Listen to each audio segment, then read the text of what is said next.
अस्सलाम वालेकुम, welcome back another video. आज की वीडियो में हम बात करेंगे एक कॉमनली जो टॉपिक के बारे में ज़्यादा सवाल किया जाता है कि हम अपनी एंट्री तो करते हैं बट क्या होता है हमारा एसएल हिट हो जाता है और बाद में मार्केट जो है राइट डायरेक्शन में चली जाती है।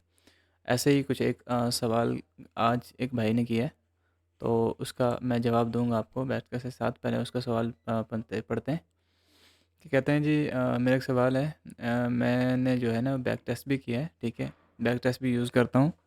हाई विन रेट आता है जी, लेकिन जब मैं लाइव मार्केट में एग्जीक्यूट करता हूँ तो लॉस उठा लेता हूँ। ठीक है जी। ऐसा नहीं है कि मेरा सेटअप उस सेम काम नहीं करता, बट मैं गलत सेटअप पर ट्रेड कर लेता हूँ और लॉस उठा लेता हूँ। ठीक है, समझ आ गई। लॉस होने के बाद जब मैं जर्नल करता हूँ तो वो मेरे क्राइटेरिया पर नहीं बैठता। ठीक है, आप कुछ इसके बारे में मुझे गाइड करते हैं। ठीक है, मैं आपको बताता चलूँ भाई कि कोई भी बंदा है ना, ठीक है, जो भी बंदा ट्रेड कर रहा है उसे अपनी एंट्री के लिए और एग्जिट के लिए रूल्स बनाने ज़रूरी हैं। ठीक है, अब मैंने रूल्स कुछ बनाए हुए हैं, लाइक मैं आपको हमेशा बताता हूँ। पहले मैं देखता हूँ ट्रेंड को, ठीक है, उसके बाद मैं कोई स्ट्रक्चर देखता हूँ। ठीक है, कोई भी स्ट्रक्चर हो जाए, वो हेल्डर शोल्डर हो जाए, वो फ्लैग हो जाए, चैनल हो जाए, ठीक है, वो डबल टॉप सिंगल टॉप कोई भी बॉटम शॉटम, तो वो हो जाए। और उसके अलावा फिर मैं रिस्क मैनेजमेंट करता हूँ अपना। मुझे कहाँ से एंट्री लेनी है, कहाँ पे एग्ज़िट करना है, ठीक है, कहाँ पे एग्ज़िट करना है और कहाँ मेरा एसएल होना चाहिए। अब ये सब चीज़ें आपको मालूम होना कैसे मालूम होंगी, ठीक है, उसके लिए थोड़ा-सा बुद्धि को लगाना पड़ेगा, हमारी जो दिमाग को इस्तेमाल करना पड़ेगा। उसका रीज़न सिंपल सा ये है कि आप कहते हैं जब मैं जी वो करता हूँ ना, ले लेता हूँ गलत सेटअप पर ले लेता हूँ। उसका रीज़न ये है कि आप जाते हैं भाई, ज़्यादातर जो चांस होता है आप करते हैं M5 में, ठीक है, या तो M1 में आप ट्रेड करते हैं, M5 में करते हैं, या M50 में करते हो शायद। बट मुझे ज़्यादा जहाँ तक चांस पड़ता है आप M1 में या M5 में करते हैं। और हमेशा जो भी बंदा छोटे टाइम फ्रेम में जाके ट्रेड करता है तो वो ज़्यादा मार खाता है। ठीक है, अगर आप M5 में ट्रेड करोगे, सोचो अगर आप M1 में ट्रेड कर रहे हो, ठीक है, या M5 में ट्रेड कर रहे हो, तो भाई आपको डायरेक्शन का, सही डायरेक्शन का पता ही नहीं चलेगा। सही डायरेक्शन का पता नहीं चलेगा तो फिर आप कैसे इमेजिन करोगे कि ये राइट डायरेक्शन में है या रॉन्ग डायरेक्शन में है। अब मैं आपको बताता हूँ थोड़ा-सा छोटे टाइम फ्रेम में ले जाकर, ठीक है। अब यहाँ पर बड़े टाइम फ्रेम के हिसाब से मुझे पता चल रहा है जी, ये एरियाज़ हैं, ठीक है। इसने इस एरिया को टच किया और आप यहाँ से ये मार्केट जो है वो सेल हो सकता है, ठीक है। अब आपने देखा जी ये मार्केट जो है यहाँ से अप साइड पे निकल गया, ठीक है। इमेजिन करो, इस एरिया को आपने देखा जी, ये मार्केट जो है यहाँ से ऊपर निकल गया, ठीक है। अब ऊपर निकल गया तो आप क्या करोगे?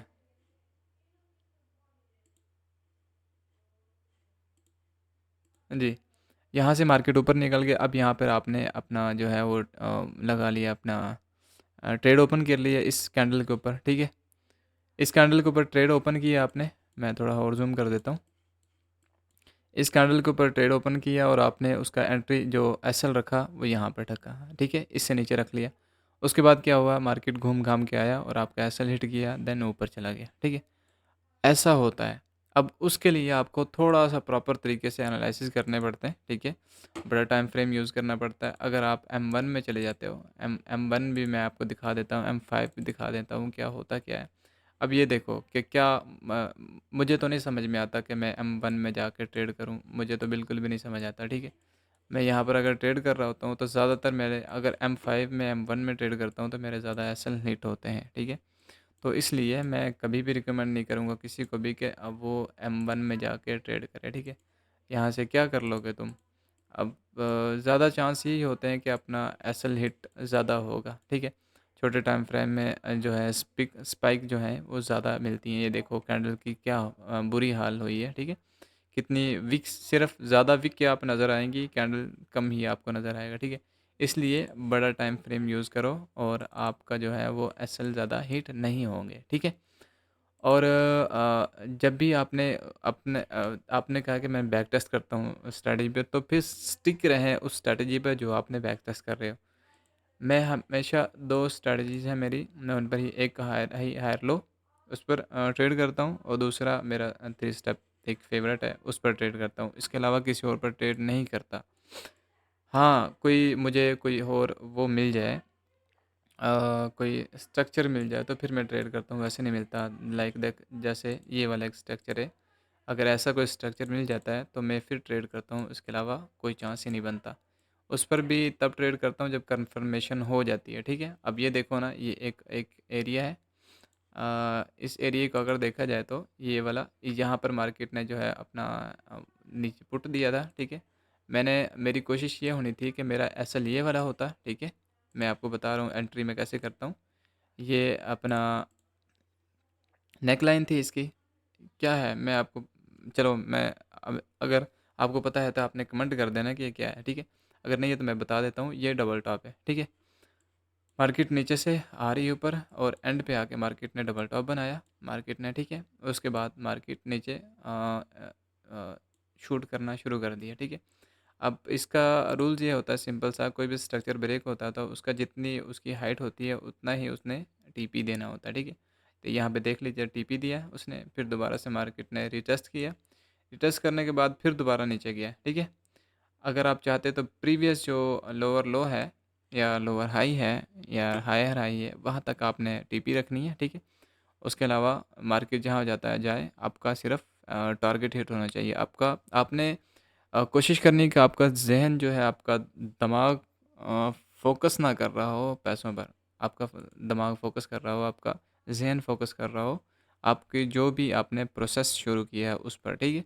अगर आप ऐसा नहीं करोगे तो फिर आपको ज़्यादा चांस है कि आप हमेशा लूज़ ही करते रहोगे, और उन 5% या 10% ट्रेडर्स में नहीं आओगे जो इनकम जनरेट करते हैं, ठीक है, यहाँ से फॉरेक्स से।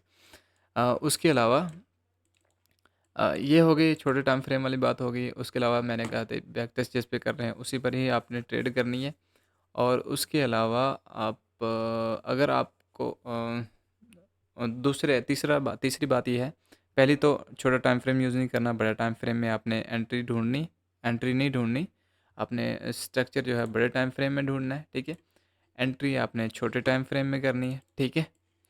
और तीसरी बात ये है कि आपने अब जो जो भी अपनी स्ट्रैटेजी है उसी को बैक टेस्ट किया है जिसको, उसी के ऊपर ट्रेड करनी है आपने, किसी और स्ट्रैटेजी को ट्राई नहीं करना। अगर ऐसे बार बार मुख्तलिफ स्ट्रैटेजीज़ को ट्राई करेंगे तो आप कभी भी विन रेट अपना अच्छा नहीं कर सकते और लॉस से प्रॉफिट में नहीं आ सकते, ठीक है। और चौथी बात ये है कि आपने जितना आपने, अगर आप एसएल रख रहे हैं 10%, मैं आपको थोड़ा और गाइड कर देता हूँ। अगर देखो यहाँ से मिसाल के तौर पर, अगर मेरा एसएल इतना है, यहाँ पे देखिएगा 37%, ठीक है। मैं इसे चलो 50 कर लेता हूँ, ठीक है। मैं एग्जाम्पल के तौर पर ये 50 कर लिया मैंने, ठीक है। और मुझे अब अगर मुझे विन में आना है तो फिर मेरा ये जो एसएल एसएल 50 का हो गया, तो मेरा टीपी जो है वो कम और पेश 100 का होना चाहिए, ठीक है। कम से कम 100 का होना चाहिए, क्योंकि जितना मैं एसएल रख रहा हूँ उसका डबल मेरा टीपी होना चाहिए। अगर ऐसा करेंगे तो, अगर ये एक एक जो प्रॉफिट में ट्रेड हमारी क्लोज हुई, दूसरी जो क्लोज होती है वो माइनस में क्लोज होती है, तीसरी क्लोज होती है माइनस में क्लोज होती है, तो फिर भी आप प्रॉफिट में ही रहेंगे। अपना जो एक्चुअल आपका प्रॉफिट है, एक्चुअल आपका बैलेंस जो आपने अपने अकाउंट में ऐड किया है, वो उसको लॉस नहीं किया होगा आपने, ठीक है। तो इसलिए आपने 1 = 1 रखेंगे तो ये तो आपको ठीक रहेगा फिर भी।